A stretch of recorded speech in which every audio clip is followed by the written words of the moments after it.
ये फरमाइश की बात जरूर सुनाओ। अरे यहाँ मौला वाला ले वो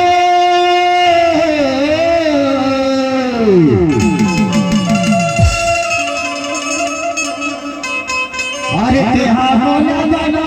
ले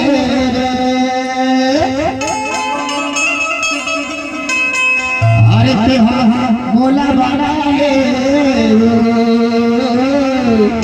अरे यहाँ मौला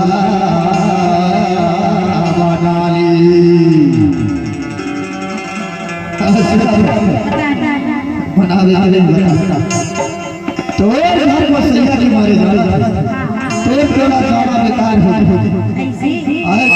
और जाएगा ऐसे घर मारे हाथ जोड़ी न छोड़ के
तो ज्यादा नहीं छल से कहूं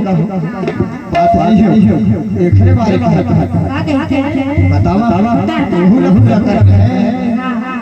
तोर बात हमारे जा बड़े बड़े गाड़ी घोड़ा है आके इस पर पुलिया तेरे खड़े हो बस